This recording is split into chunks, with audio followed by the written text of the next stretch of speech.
What is a random experiment? Random experiments are experiments with a number of different possible outcomes. When we repeat the experiment under controlled conditions, different outcomes can occur. Repetitions of a random experiment are referred to as trials. What are the properties of a random experiment? A random experiment is repeatable, and the repetitions are trials of the experiment. But of course, when we do repeat the experiment, we may obtain different outcomes, even though we've repeated it under controlled conditions. And third, associated with these different outcomes are usually probabilities. If the random experiment concerns tomorrow's weather, whether it will rain or not, for example, we might attach a probability of 0.4 to the probability of rain tomorrow. And of course, a probability of 0.06 to the outcome, no rain tomorrow.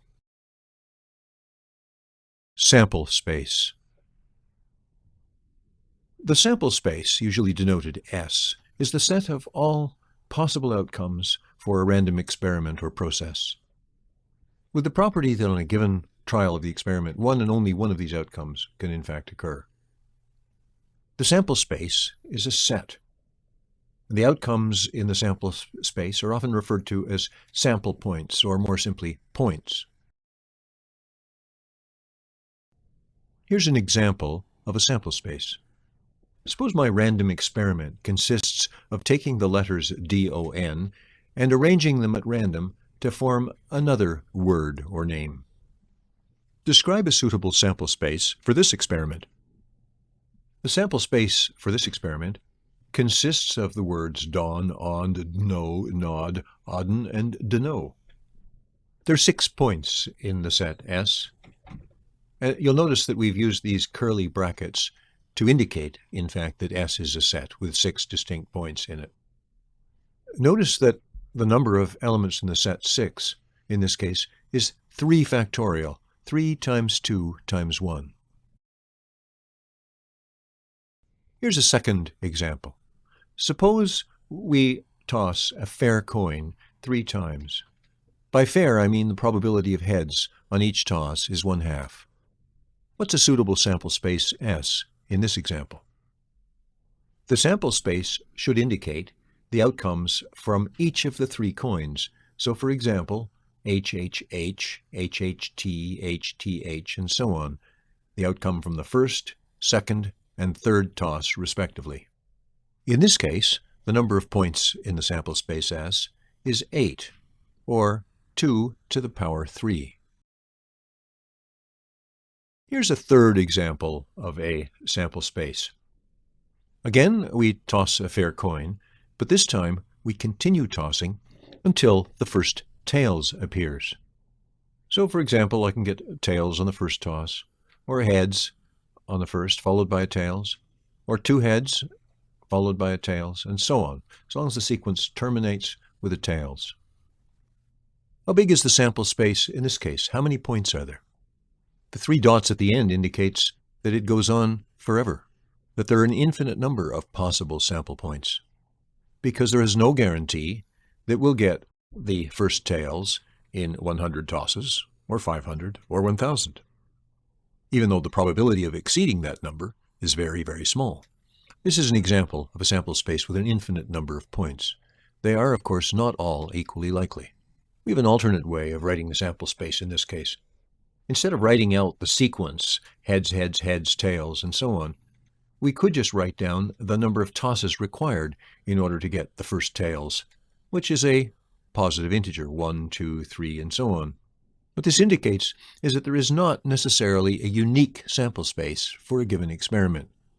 Anything, for example, which is in 1-to-1 correspondence with the sample space we wrote at the top of this slide, would be suitable as a sample space for the experiment. In this case, I prefer the second choice of sample space. The positive integers are easier to deal with than words composed of a sequence of H's followed by a T. Here's another example. A company, General Electric, produces energy-saving light bulbs. A bulb is selected at random from a box of new bulbs and put on test at 40 degrees centigrade.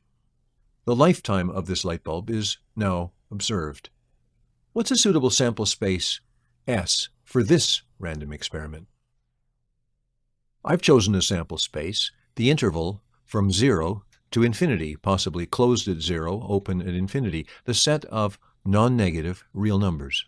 I put the upper bound of the interval at plus infinity because I don't know offhand what a theoretical upper bound for the lifetime of a light bulb could be.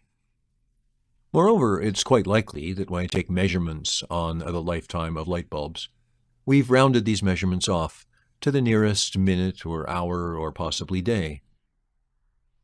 So it might seem natural that we should use an integer for the sample space after it's been rounded off, whereas here I've allowed non-integer numbers, because I believe that the real lifetime of a light bulb is some real number, not necessarily an integral number of hours. In general, I take the sample space to be at least as large as we need.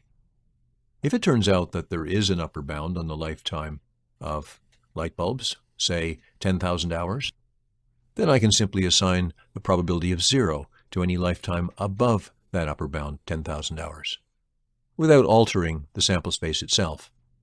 In general, it's possible to have points in the sample space which have probability 0. Discrete sample spaces. A discrete sample space is one which has a finite number of sample points, or a countably infinite number of sample points. And just in case you don't remember what that means, a set S is countably infinite if the elements can be put in a one-to-one correspondence with the positive integers 1, 2, 3, and so on. Here's an example of a countably infinite set.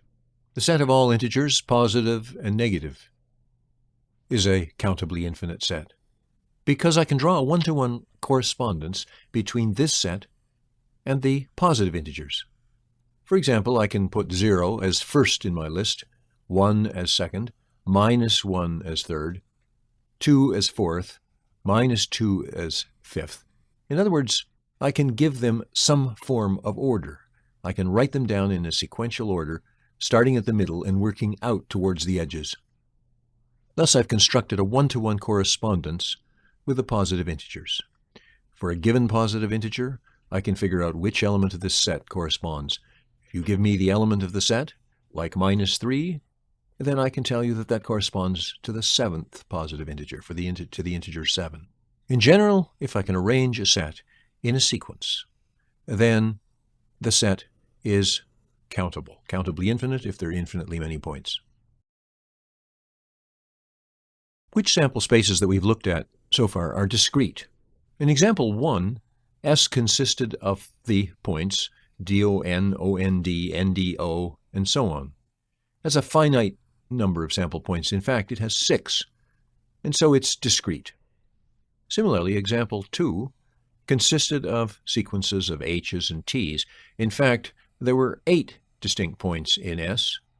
It's also, therefore, a finite sample space. In other words, discrete. In example 3, we had an infinite number of sample points, T, HT, HHT, and so on.